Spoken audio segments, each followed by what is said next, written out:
Information contained in this episode is for informational purposes only. No material is intended to be a substitute for professional medical advice, diagnosis, or treatment.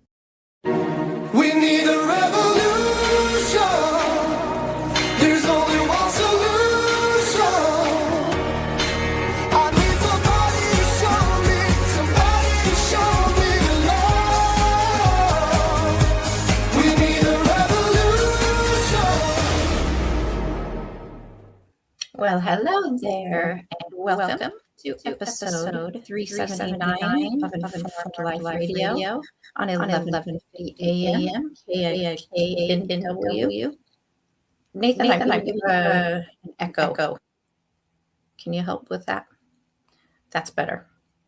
Okay, welcome again to episode 379 of Informed Life Radio on 11:50 a.m. KKNW Seattle, and streaming live to CHD TV, Rumble, YouTube, and Facebook with replays available on your favorite podcast app. Thanks for joining us today, this happy Friday I hope you're having. I'm your host, Lisa Templeton, and this hour of free speech is brought to you by our Informed Choice Washington, our nonprofit here, and it's our donors who keep this free speech show on the airwaves and support our efforts monitoring legislation, engaging with our lawmakers and policymakers, educating the public, and continuing our work on issues that directly impact medical freedom. If you find value in this hour of radio, we ask that you pledge a single or recurring donation to help us keep the lights on. You can go donate at informedchoicewa.org. Thank you. And to keep in touch with us and receive our cost-free weekly updates with a little bit of snark on the side, subscribe to informedchoicewa.substack.com. The views expressed on this show are not necessarily those of KKNW or CHD, and the information provided is not intended to be medical or legal advice. Hey, just wanted to give you a reminder that tomorrow, August 15th, Informed Choice Washington and our sort of sister organization, the Washington chapter of Children's Health Defense, will be tabling at the Summer Freedom Fest in Redmond, hosted by Let's Go Washington. It's necessary to RSVP to get the address of the festival. So just go to letsgowashington.com and you'll hear about the fun speakers. It should be a really great day. Weather's going to be nice. Why don't you go to that and come on by and say hi? I'll be there, and also Ron and Sue Kaufman, who are co-leaders with me at Children's Health Defense Washington chapter. I'd like to bring on our lovely guest. Anik St. is a chiropractor, author, and practitioner who has owned and led a large family wellness practice for 25 years. She looks so young. Her own experience with psoriasis and autoimmunity led to more than 2 decades of research into the condition and ultimately to her new book that she's here to talk about today, Skin on Fire: Healing Psoriasis Naturally. Dr. Anik was also our keynote speaker at Informed Choice Washington's Health Freedom Day in Olympia on January 15th of this year. Welcome to Informed Life Radio, Dr. Anik St. Thank you very much for having me. I'm excited to be here. Well, we're excited to have your lovely face and thoughts brightening our day. Thank you. Well, tell us, what is psoriasis? I think a lot of people kind of have a good idea, but you probably have an official definition. And what's the biggest misconception about it?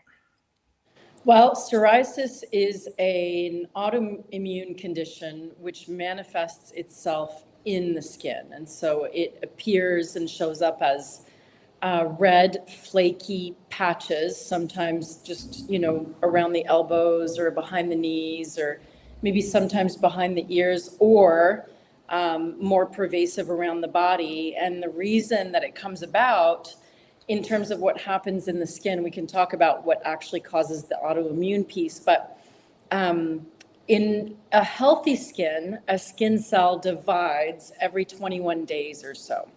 And so new skin cells are replenished every 3 weeks. But in a person with psoriasis, that division happens every 4 to 5 days at most. And so what happens is you have an accumulation skin cells, one on top of the other. And so multiple layers, which is why we refer to those areas that are affected as plaques, because that's exactly what they look like. And So go ahead. it gets thick and kind of just thick, I guess, is what I'm Well, trying to. thick and flaky and red, inflamed, and for the person suffering from psoriasis may feel like it is itchy or burning. And I think there are several big misconceptions, and I think this conversation is really important because it's becoming so much more common than it used to be. And I think people who suffer, generally speaking, with skin conditions, let's say acne, if you run into somebody with acne, you know exactly what that is. You have sympathetic feelings for that person. It's, there's empathy involved, but with psoriasis, a lot of the times people don't really know what it is. They may think it's contagious. They may wonder what it is. And so one of the biggest misconceptions is that it could be a contagious condition. And I think largely too, as far as misconceptions go, is that it's simply a skin condition. And one of the reasons that that's such a large misconception is because it's treated as a skin condition. For example, if a person suffering from psoriasis goes into for an appointment with their dermatologist or their primary healthcare provider, most of the time they're just given something to actually treat the symptom of what's happening on the skin, like a steroid or a topical application of some sort to help calm the inflammation. But we never really seem to talk about the autoimmune piece and where that starts and why it starts and how to get a hold of that as a cure. What's the difference between psoriasis and eczema? They say that eczema is not necessarily autoimmune in nature, although I think that maybe the primary schools of thought on that may be shifting. Eczema isn't necessarily this rapid turnover of skin like psoriasis is, but it is localized inflammation that can come about because of maybe a sensitivity of some sort, like a food sensitivity or a contact dermatitis type situation, stress, and similar triggers as psoriasis. And it appears as though what we use to handle psoriasis from the inside out also helps tremendously with eczema. Okay, so when we get to your 90-day plan, that may hold some value for people experiencing eczema too. Yes, definitely. Okay. You make a point in the book that psoriasis may appear on the skin, like you just said, but it really is an autoimmune problem expressing through the skin. Can you explain that more? Absolutely. So right now we have an epidemic of autoimmunity. And an autoimmune condition could show up, let's say, as lupus or as Crohn's or as Hashimoto's thyroiditis, or across the board, autoimmunity comes from the same place. They all have the commonality, these issues of coming from the exact same place. But the expression may be different person to person. And why that is, I don't know. But typically, when years before a symptom will show up on the skin, unless there's a very specific traumatic injury in the form of a chemical exposure or a very serious emotional stress, trauma, that sort of thing. Usually these things happen over time, and multiple years can go by before a person even realizes that they're dealing with an autoimmune failure, essentially, before the first symptom shows up. And so a lot of the times it'll start slowly. And in my practice as a chiropractor, I specialize in pediatrics. And so I see a lot of pregnant moms and babies. And I think for a lot of us, including myself, my gut was probably began becoming affected the moment I was born. A lot of things, happened, antibiotic usage and the early consumption of rice cereal. I was given rice cereal in my bottle at the age of 10 days, even though I was a preemie, and all of these things that moms were instructed to do back then. which we know better now that affected the lining of the digestive system. But either way, there are many, many things that can affect the microbiome and the inflammatory onset of what can happen in the digestive lining. And so if we want to be precise about it, the lining of the gut it protects us, so to speak, from the outside world, right? If you think about it, the gut, you have your mouth, the entire digestive tract, and then, out everything goes. And that tube essentially is part of the outside, along with our sinuses, part of the outside. We breathe in, and those linings protect us from our environment, just like our skin does. And sometimes, for various reasons, that lining, which really should be made of these tightly woven, tight junctions, is what they refer to them as. And so, if you think about like a knit piece of material, like tightly knit together, over time, because of different types of injuries, exposures to glyphosates and certain chemicals and environmental triggers and so forth, those tight junctions can become more porous, and so not as tight as they should be. And when that happens, entire particles of some of the foods that we eat, which really we should be able to tolerate just fine, like those foods which can become very inflammatory for people, like dairy and corn and soy and wheat and eggs and those sorts of things, can pass through in whole molecules through these tight junctions and really find themselves in our bloodstream. When that happens, the body recognizes this as a foreign material traveling around, and the body will start to attack that as something foreign. And so it no longer sees its own bloodstream, so to speak, as self, which is the definition of autoimmunity, when the body starts to attack itself. When that happens, then the digestive system is inflamed, and certain foods and things that we should be able to tolerate well produce more inflammation, and eventually it starts to manifest itself. Maybe in our skin, maybe in our digestive system, maybe in our thyroid, maybe in just our immune system overall. And in the case of psoriasis, shows up in the skin. And it should be noted that when we see that, a lot of us think, okay, well, that's a measure that the body's not doing well, and there's a lot of truth to that. But I also think that it's actually the body's attempt to detox and heal, right? Symptoms are often the body's attempt to find some adaptation and some homeostasis and kind of a last-ditch effort to heal itself. Yeah. So, okay. So somebody might be eating something in their diet that doesn't agree with them somehow, that breaks down in their intestinal lining this layer of cells that should be nice and tightly connected, but that will break down and then eventually allow food molecules to get through those layers of cells out into the bloodstream. And then that is what triggers an autoimmune reaction. Exactly. That's what we know about autoimmune. Okay.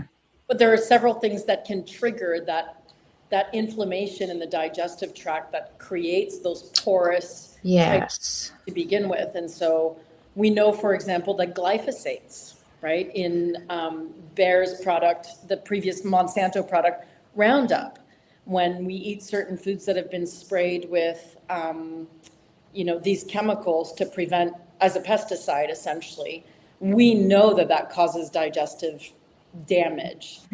Certain vaccinations will cause it, certain drugs, including antibiotics and NSAIDs and certain heart medications.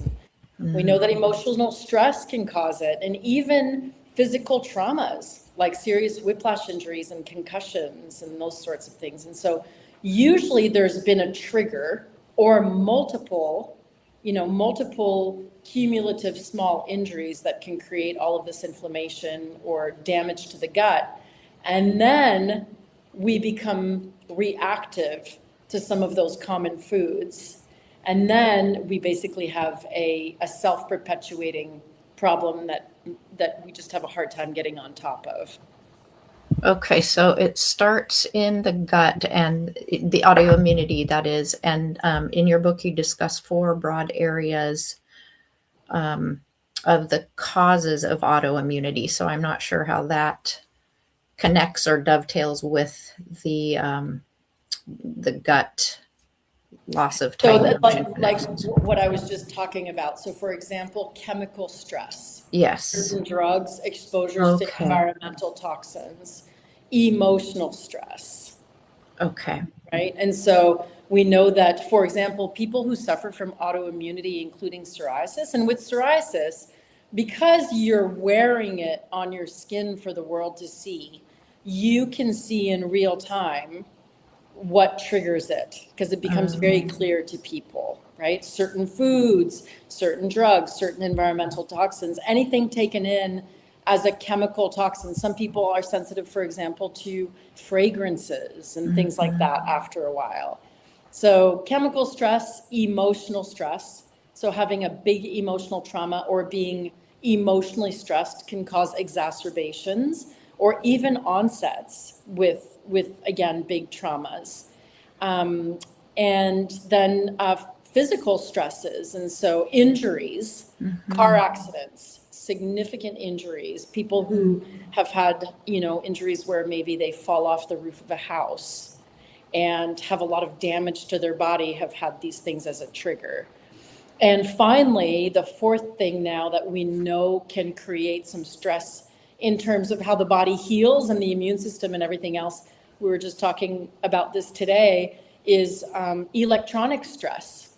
We know that things like EMFs and 5G and those sorts of things, there's a lot of research behind that now that really shows that it can place the body into enough stress to create an autoimmune reaction. Wow. That's crazy to think that falling off a roof could be like a triggering event for gut dysbiosis, isn't it?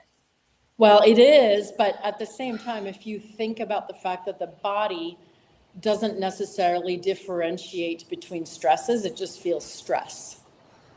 Whether it's coming in chemically, emotionally, physically, electronically, the body's entire purpose in life is to try to adapt. Yeah. And sometimes, we reach that limitation of matter where it can no longer adapt the way that it should, and the pendulum swings and disease is triggered. Okay. And then one of your chapters is entitled "Your Genes Are Not Your Destiny." How much does genetic susceptibility determine whether someone develops psoriasis? And this is a really important topic of conversation, because when the average person with psoriasis walks into their medical doctor's office, typically, it may be in crisis, it's a very vulnerable place to be, again, because you're wearing your illness on your skin for everybody to see. And then you might be asked to disrobe and, show the doctor what's happening with your skin. And it's just extremely contracting sort of thing to do. Most of the time, people are then told that psoriasis has no cause other than genetics and no cure, which then sets us on the intervention train of being at the mercy of, basically having to accept help from the outside and in the form of drugs. And because genetics is one of the only things used as a valid reason for psoriasis, then we're placed in a situation where it's like, okay, well, this is just the hand that I was dealt, and there's absolutely nothing I can do about it.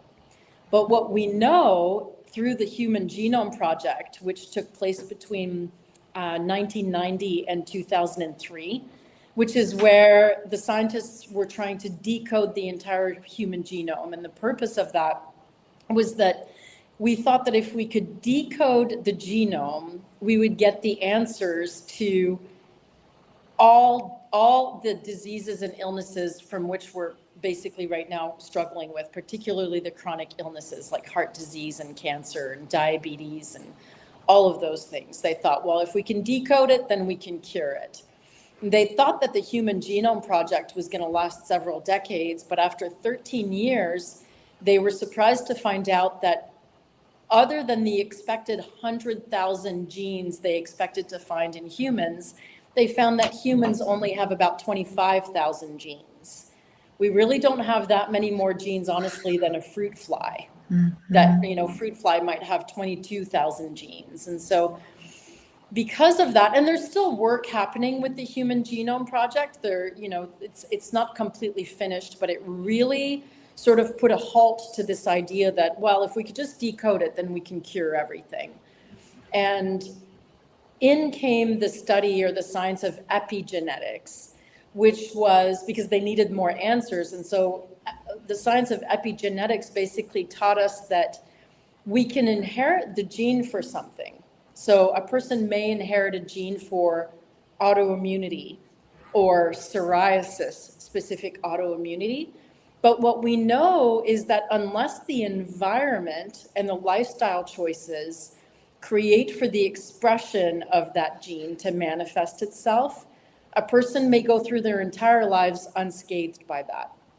And so that would explain, for example, like I'm going to use myself as an example. My dad has had multiple, 7 heart attacks to be precise.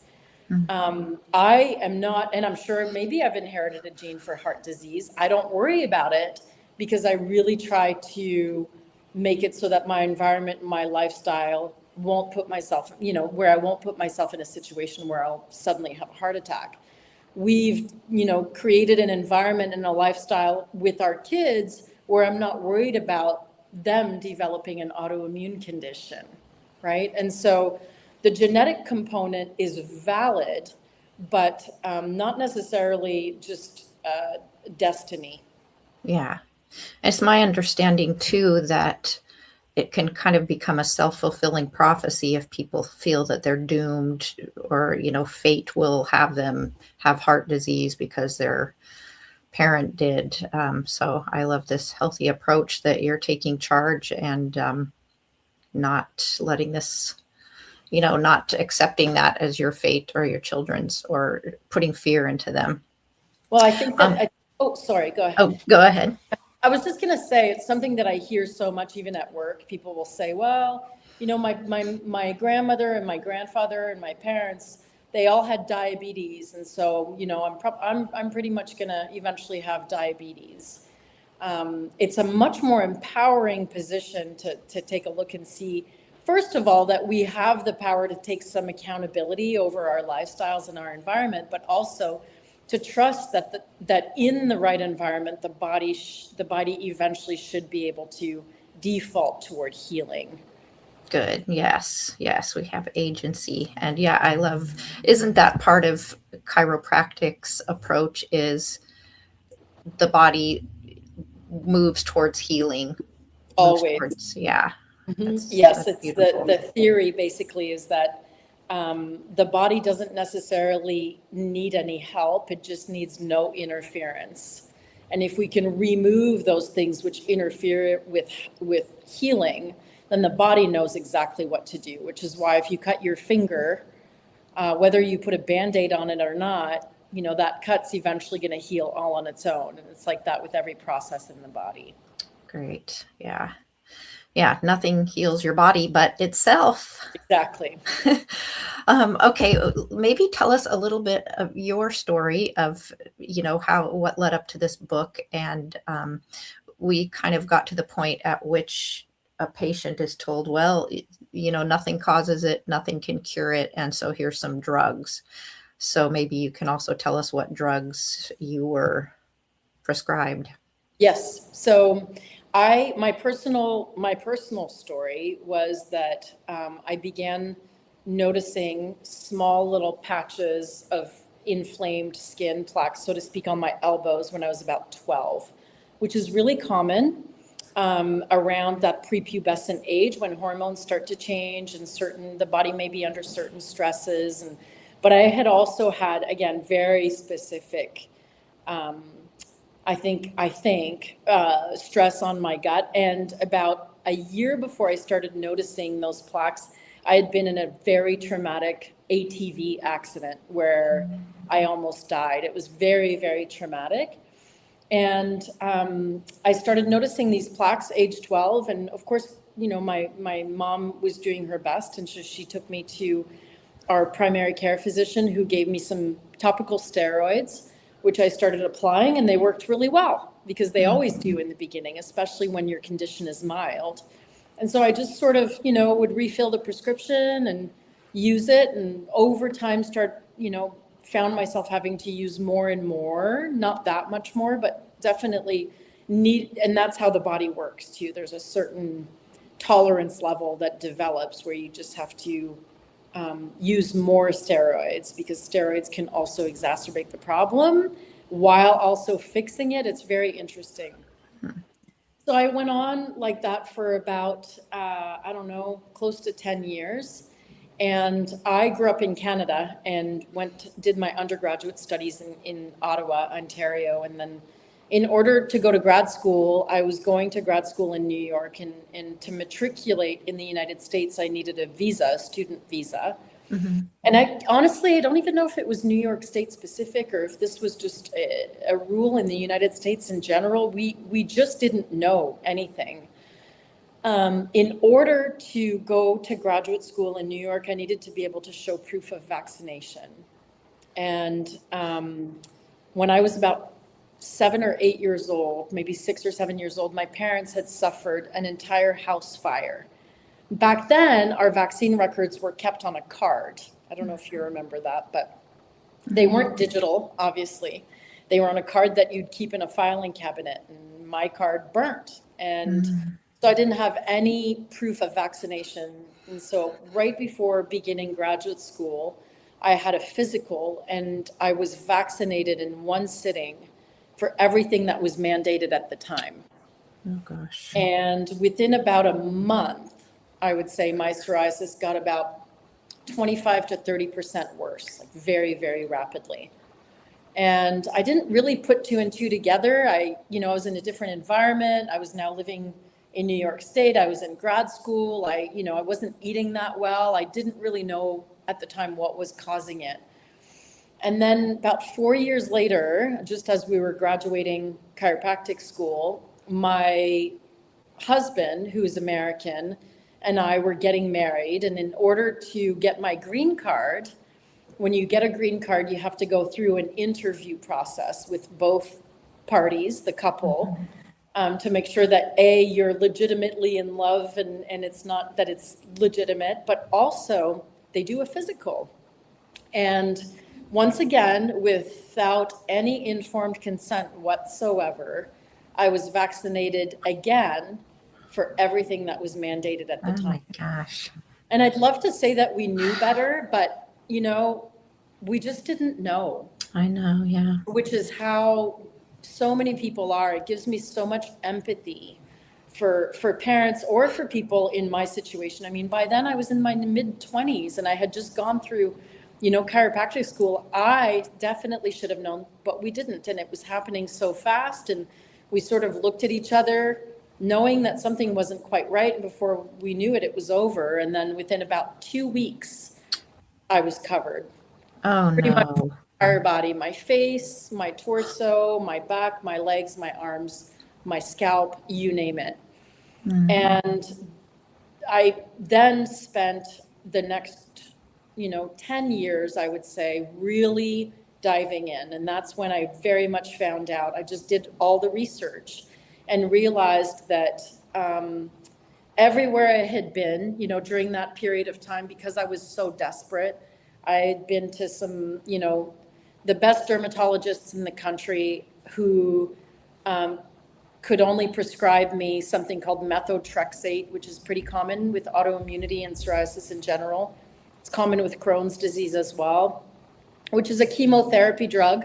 They prescribe that because chemotherapy drugs will slow down the replication of cells, which is why they use it with tumors and cancerous, rapidly evolving cancers.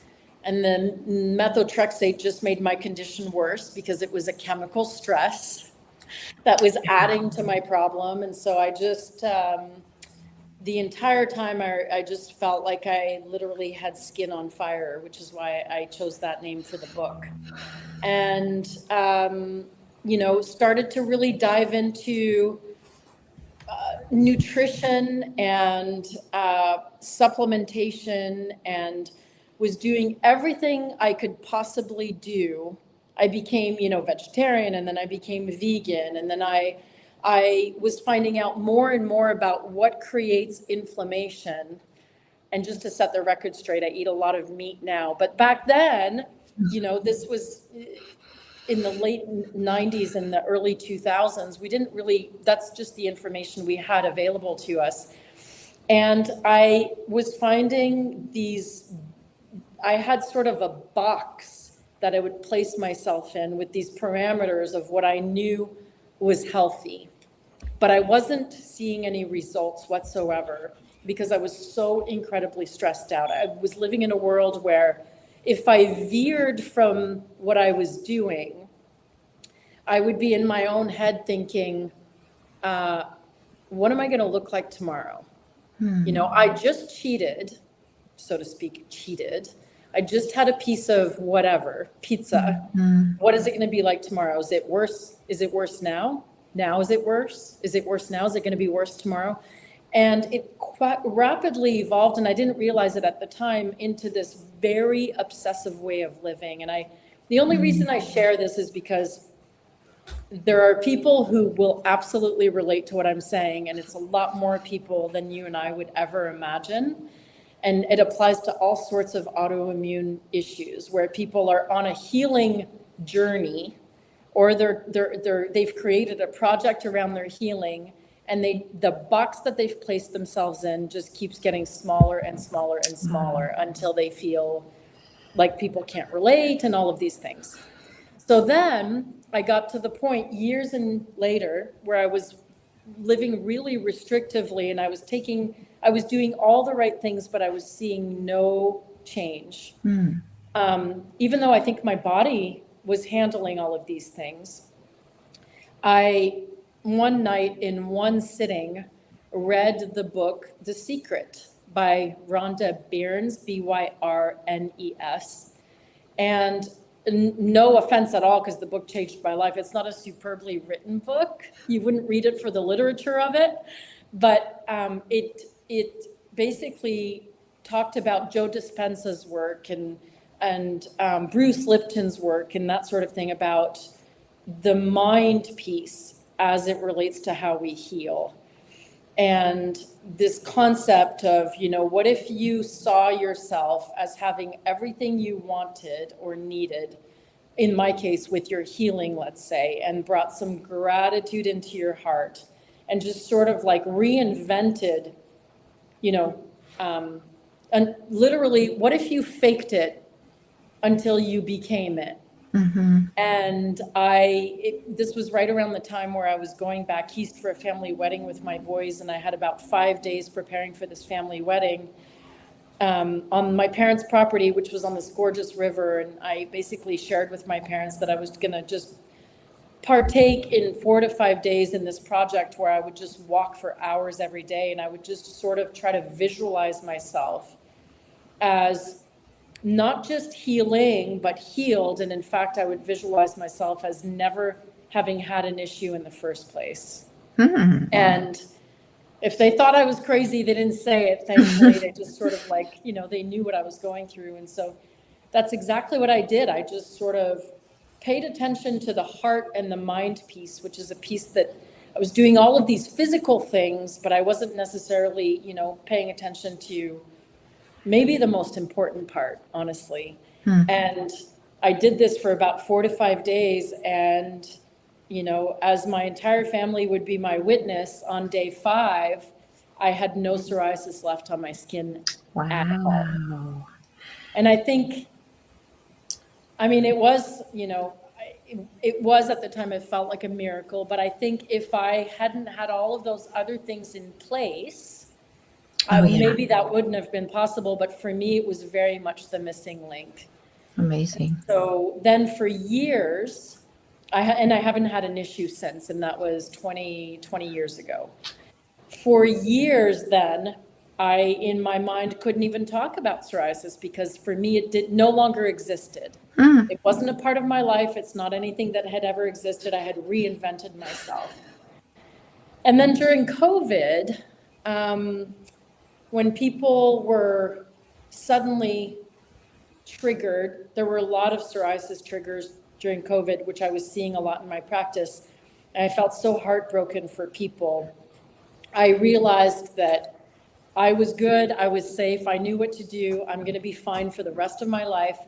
That's when I realized that I needed to write the book, that I knew that I was the best person to write this book. And it took me 3 years of just a lot of research and also so much personal experience and just some relatability, and wrote it and had the most incredible editor helping me. Otherwise, I could have never done it. I didn't know what I was doing other than, the research and the story. And it was published about a month and a half ago. So exciting. Congratulations. Thank you very much. I'm sure we'll get into that mind over matter part of it with your 90-day plan. I'm guessing that's included. Yes. I have a couple of things to ask you first, but that's an incredible story of that last large segment and effort that you put forth. Have you experienced that at other times in your life, if that's not too personal, of just completely reframing and seeing yourself without it and never having had that challenging situation? Well, not so, yeah, actually, yes. And it's something that a lot of the times, and I see this in my practice all the time. Let's say you're injured. Let's put it very simply, a lot of people, even though it's such a small piece of chiropractic, a lot of people will associate chiropractic with low back pain. Let's say your low back is very, very injured, and I see this all the time. People are worried about their low back. My low back is injured, and weeks go by and it's not getting better, and my low back is injured.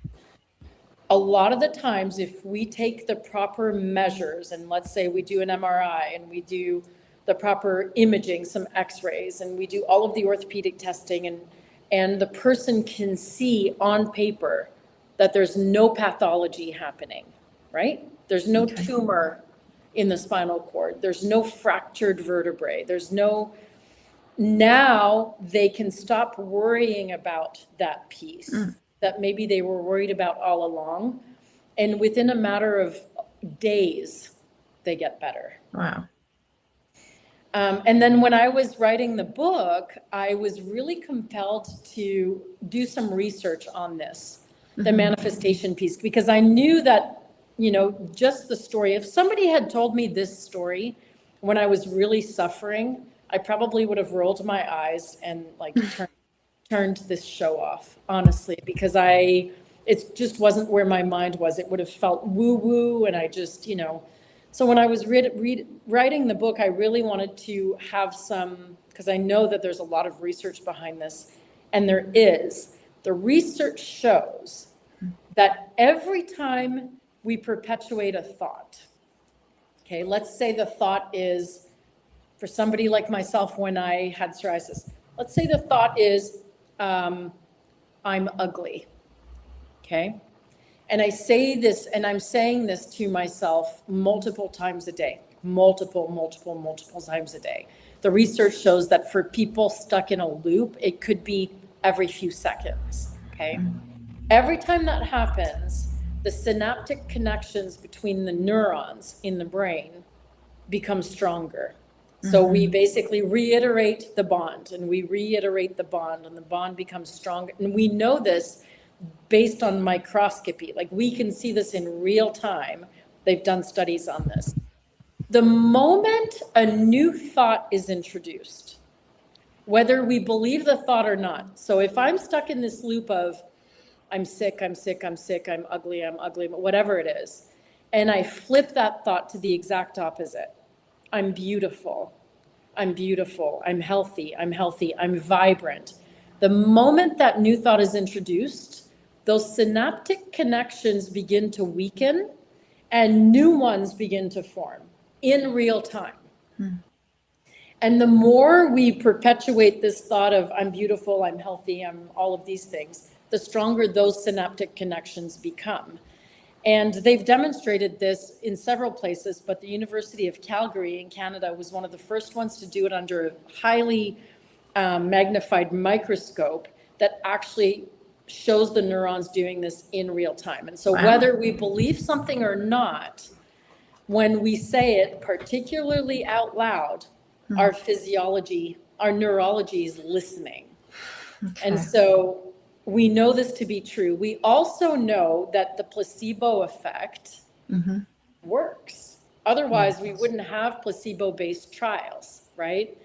And the way that they found this out was back in World War I, in the field, where people, the field doctors, where people were maybe requiring field amputations and things like that, and they would run out of morphine and pain-killing drugs. Can you imagine? I just can't even think about that. But there was a nurse, this particular doctor had a nurse that would look these soldiers in the eyes that were about to have amputations.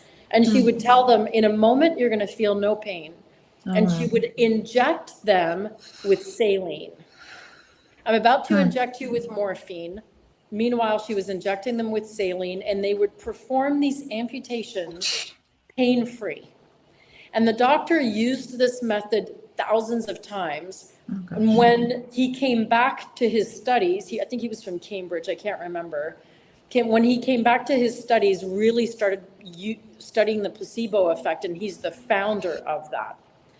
Later on, what we found out about the placebo effect, because so many studies have been done, is that if you give somebody a pill bottle, if somebody's a part of a study and they have a physical condition, they did this with IBS, so that they could Irritable bowel syndrome.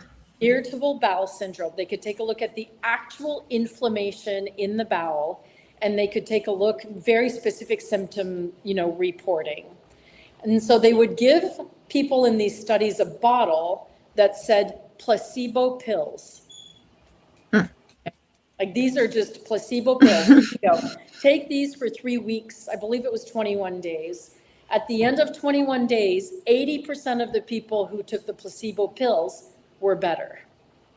And so what they found out is that even when we know it's not true, the body has the ability, the mind has the ability to get the body to do things, whatever it wants, essentially.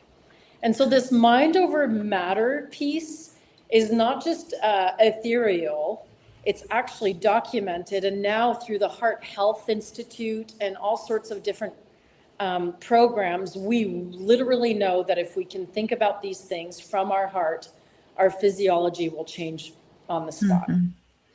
Yeah, isn't that fascinating? I've heard of there's a certain knee surgery done on athletes a lot, and I'm forgetting the name, maybe you know. And I think what you're mentioning, was probably a violation of ethics when they stated they were injecting them with morphine, but they weren't really, but they were just doing the best they could. And it was for the patient's benefit. Yes. That something about, I wish I could remember the name of that procedure. It's where you put in a little kind of a probe into the knee, and it's going to go in there and do some little fix. The meniscus surgery, maybe, or maybe. And topic. they did that on, they did the actual procedure on some patients, and on other patients, they did an incision that would be a facsimile of the actual thing. And both groups had similar, recovery. So another example of that. And it really is fascinating what your mind can do. Okay, we have about 10 minutes till our feed is cut. So I want to ask you one more question, and then hopefully you can describe your 90-day plan for us. And this question is, how does an autoimmune diagnosis affect decisions regarding vaccine products? That's such an important question, because again, that this should be part of the informed consent conversation. When somebody even a child, when anybody gets vaccinated, obviously there should be a full informed consent, but the very basic question of, do you have an autoimmune condition? Which really applies, well, with psoriasis alone, it's 125 million people. In the It's US? a lot globally. In the US, Okay. Oh, 125 million. 9 million people. Wow. Okay. And so that's a lot of people. And there are specific vaccines that in the vaccine package insert specifically states contraindications to vaccinations due to autoimmunity, or where they state specific side effects of autoimmunity and psoriasis specifically, including the adenovirus vaccine, EPP, smallpox, COVID-19 has 32 studies. There's the comprehensive study that was done in 2022 that showed there were 32 studies showing flares and exacerbations of psoriasis post-vaccination, particularly after the second dose of Pfizer and Moderna. And there were 7 studies that showed new onset. That's a lot. HPV and MMR specifically states that if a person has an autoimmune condition or a family history of an autoimmune condition, for example, my boys, right, that it would apply to them, that those people should never be vaccinated with MMR. And so these are things that unfortunately we have to inform ourselves about, because like in my case, I didn't know. And so it's really important to me to just have this conversation as much as I possibly can. Yes, so important. The product injected into people with the very purpose of manipulating their immune system. Guess what? It might interfere with autoimmune conditions or bring them on. Exactly. Doesn't seem so surprising, but sometimes, we need education on this to actually come to that realization. Okay, in our last 5 minutes, Dr. Anik, can you describe to us your 90-day program? And of course, I'd like to remind people to check out her book, Skin on Fire, Healing Psoriasis Naturally, for the whole enchilada, but maybe you can give us an overview. Absolutely. So it, when the gut is affected, that's the first thing that needs to be addressed. Without affecting the gut, again, it's kind of like chasing a monkey, right? And so the 90 days is really aimed at helping the body become more adaptable for the sake of healing.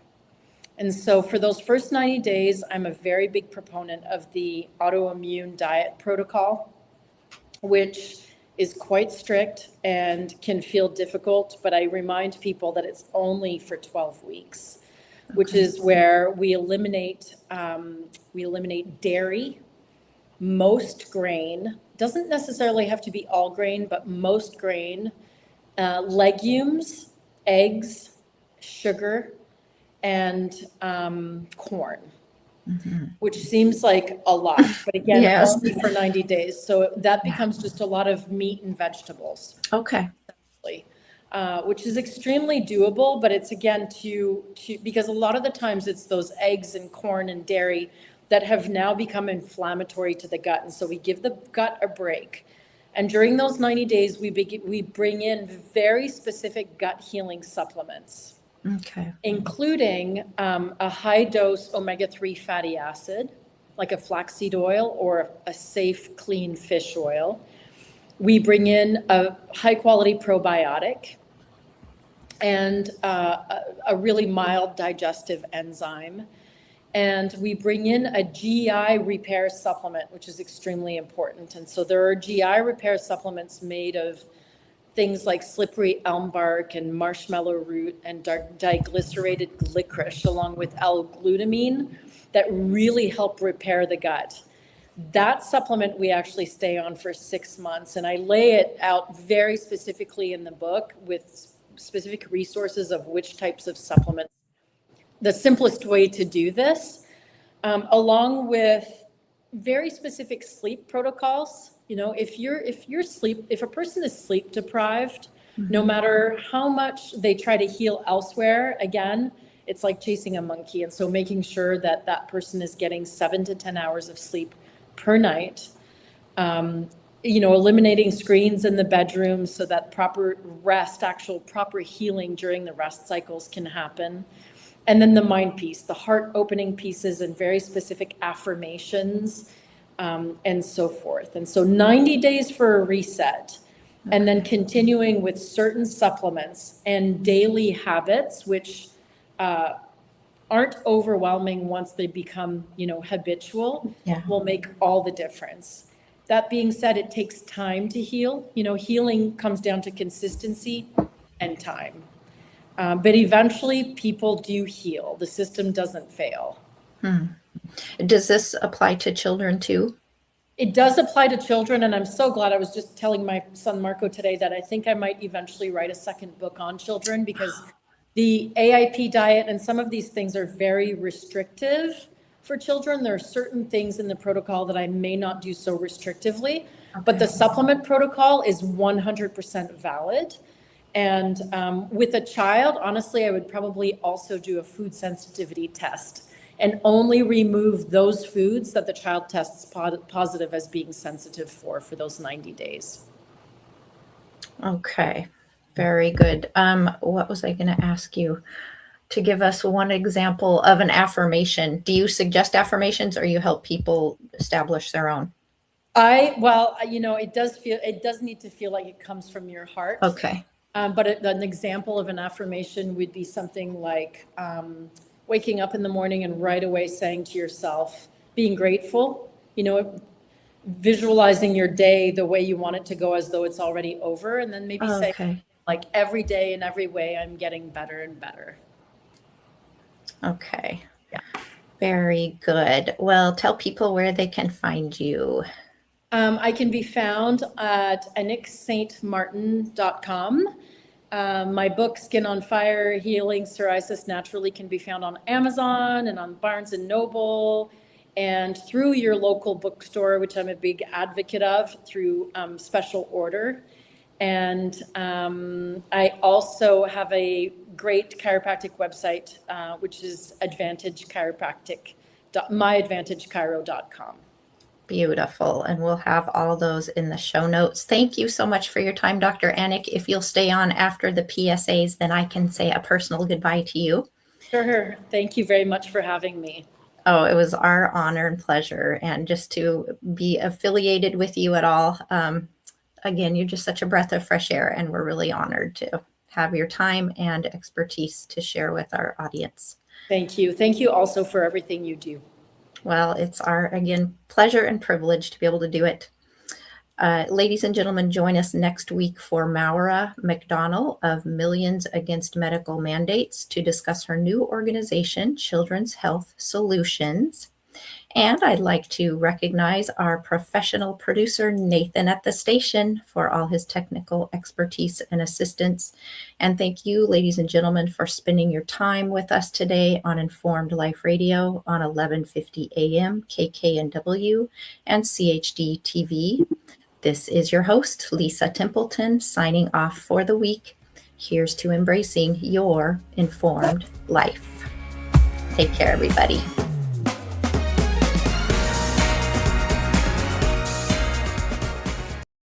Informed Choice Washington is a nonprofit organization that advocates for healthy immunity, medical freedom, and fully informed medical consent. The right to make medical choices without coercion is fundamental to our civil liberties and a basic principle in all human rights declarations. To learn more, tune in each Friday from 4 to 5 p.m. to an Informed Life Radio and visit the website informedchoicewa.org. It's time to take a stand for medical freedom. Go to informedchoicewa.org today. Did you know that solutions containing iodine can inactivate viruses in the nose and throat in 15 seconds? And hydrogen peroxide can do it in under 30 seconds. Decades of studies, including many conducted during COVID, have shown that properly prepared and used nasal spray and gargling solutions can reduce your risk of infection, reduce viral load, reduce symptoms, and reduce transmission of viruses. To learn more, go to healthyimmunitynow.org and check out the EFU Challenge. Why spread fear and infection when nature provides solutions? Go to healthyimmunitynow.org today. The information contained in this episode is for informational purposes only. No material is intended to be a substitute for professional medical advice, diagnosis, or treatment.